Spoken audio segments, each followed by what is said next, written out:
Switch off.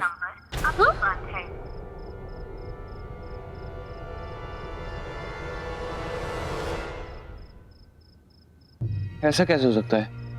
Phone switch on और switch off हो रहा है, अजीब बात है। इतने दिनों से फोन स्विच ऑफ था और स्विच ऑन भी हो गया एकदम से। कुछ तो गड़बड़ है। Rao ji sir. Trekking team को बोलो कि चौकन्ने रहे।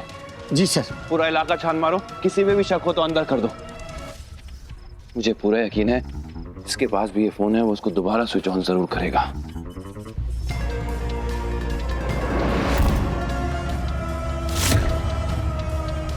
भाई मानस, कुंडी से फोन गायब कैसे हो सकता है?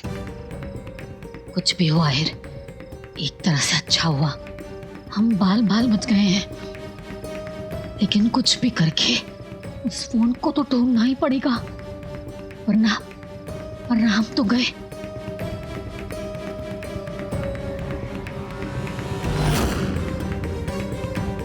जिस औरत की मौत महीनों पहले हुई, उस औरत का फोन हमारे घर में कैसे? मेरे भी कुछ समझ में नहीं आ रहा। साहब मुझे बहुत डर लग रहा है। साहब कहीं ऐसा तो नहीं कि खून करने के बाद वो फोन मैं ही यहाँ लेकर आई और फिर मैंने ही उसे उस कुंडी में डाल दिया। अरे देवा, मुझे तो कुछ याद नहीं आ रहा। क्या करे, कुछ समझ में नहीं आ रहा। अब मल्हार भी इसे ढूंढने की कोशिश कर रहा है। साहब नहीं साहब, मल्हार को पता नहीं चलना चाहिए कि खूनी मैं हूँ। अगर कल्याणी को पता चल गया ना साहब, तो वो बर्दाश्त नहीं कर पाएगी। देखो, हमें भी कुछ समझ में नहीं आ रहा है। हमें तो अभी तक विश्वास ही नहीं हो रहा कि ये खून तुमने किया है। हाँ साहब, हाँ, अब कल्याणी से ये बात छुपाने का बस एक ही तरीका है हमारे पास। मुझे जल्द से जल्द, मुझे कल ही यहाँ से सोलापुर निकल जाना होगा साहब, और कल्याणी को ये विश्वास दिलाना होगा कि ये शादी मैं अपनी मर्जी से कर रही हूँ। हाँ सर, मुझे कल यहाँ से जाना चाहिए। इतनी कोशिशों के बावजूद मल्हार जी, हम सच नहीं पता लगा पाए। शादी को सिर्फ एक दिन बचा है मल्हार जी, सिर्फ एक दिन, और अभी तक हमें नहीं पता कि आखिर आई ने शादी के लिए हाँ क्यों की। तो तहकीकात करने की बजाय अपनी आई की बातों पर भरोसा ही कर लेती। एक आखिरी बार, कल के बाद मैं तुम लोगों के साथ नहीं रहूंगी। मैं जानती हूँ आप दोनों को मेरी बहुत चिंता है, इतनी चिंता कि मेरी सच को आप दोनों सच भी नहीं मानना चाहते। लेकिन कल्याणी, सच यही है कि मैं जो भी कर रही हूँ ना, अपनी मर्जी से कर रही हूँ। मैं आदिनाथ जी के साथ शादी करना चाहती हूँ, और मैंने तुमसे जो कुछ कहा ना, वो सच नहीं था। वो बस मैंने ऐसे ही गुस्से में कह दिया था। सच तो यही है कि आदिनाथ जी बहुत अच्छे इंसान हैं, और कल वो मुझे यहाँ से हमेशा के लिए लेकर। कल्याणी, नहीं, रो मत, आंसू पोंछो। इतनी कोशिशें करती हूँ, इतनी कोशिशें करती हूँ कि कभी आई के आंसुओं की वजह ना बनूं, लेकिन मैं क्या करूं मल्हार जी, मेरा दिल नहीं मानता कि आई ने काका की बजाय किसी और को चुन लिया। रोना बंद करो। कल्याणी, देखो, इधर देखो, मेरी तरफ देखो। मैं समझ रहा हूँ तुम्हारी बात, समझ रहा हूँ कितना रो रही हो तुम। ऐसा भी हो सकता है कि हम माई की बात पे कुछ ज्यादा ही शक कर रहे हो। ऐसा भी हो सकता है कि माई खुद आदिनाथ से शादी करना चाहती हो, और अगर ऐसा है तो हमें माई की खुशी में माई का साथ देना चाहिए ना, बजाय उस पे शक करने के।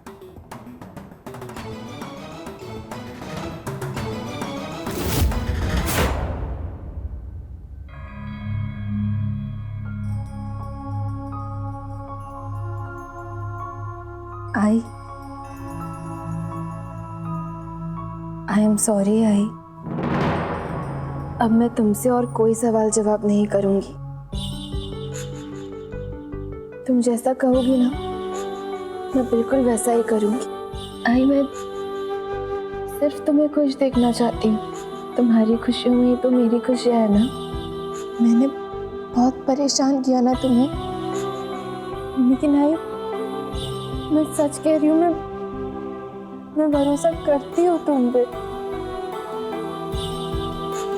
मैं सिर्फ तुम्हारी खुशी को लेके कंसर्न थी। सॉरी।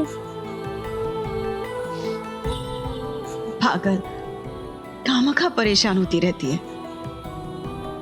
और सच बताऊं तो मैं सच में बहुत खुश हूं कल्याणी।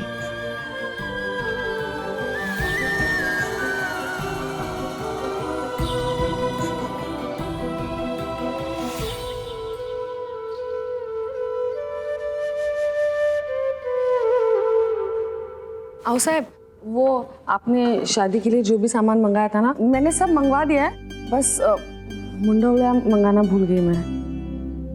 अरे कोई बात नहीं, हमारे जमाने में मुंडावड़ा दुकान से खरीदी नहीं जाती थी, हम लोग हाथ से ही घर में बनाया करते थे। आओ साहब, ये मुंडा वड़े क्या होता है?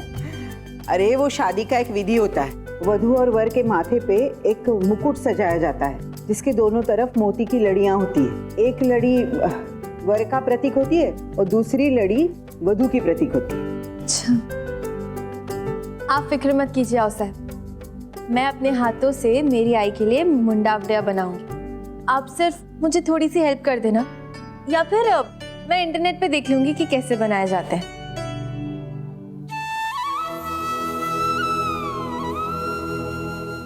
सिर्फ आप ही को क्यों अवसर, मैं भी तो चलूंगी। वैसे भी आई के साथ बहुत कम वक्त बचा है मेरे पास, तो अब जितना हो सके ना मुझे आई के साथ टाइम स्पेंड करना है। अरे नहीं नहीं, इसकी कोई जरूरत नहीं है। हाँ, और तुम वहाँ आओगी ना तो तुम्हारे ससुर फिर से चिल्लाने लगेंगे। नहीं, वो सब ना मैं हैंडल कर लूंगी, लेकिन मैं तो साथ चल के ही रहूंगी। और अगर आप लोगों ने मुझे आने नहीं दिया ना तो मैं आप लोगों को भी नहीं जाने दूंगी, याद रखना।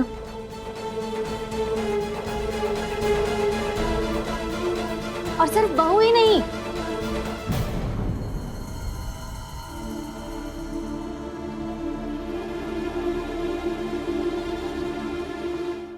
मैं भी आप लोगों के साथ चलूंगी कुलदेवी के दर्शन करने। अब बाप जी की चिंता बिल्कुल मत कीजिए, मैं उन्हें समझा दूंगी। नहीं, इसकी कोई जरूरत नहीं है। और जितना हम जानते हैं ना, हमें पूरा पता है कि वो वापस से चिल्लाना शुरू कर देंगे। आओ साहब, मैं कह रही हूँ ना आपसे, आप उनकी चिंता बिल्कुल मत कीजिए, मुझे पता है उन्हें कैसे मनाना है। Thank you SP.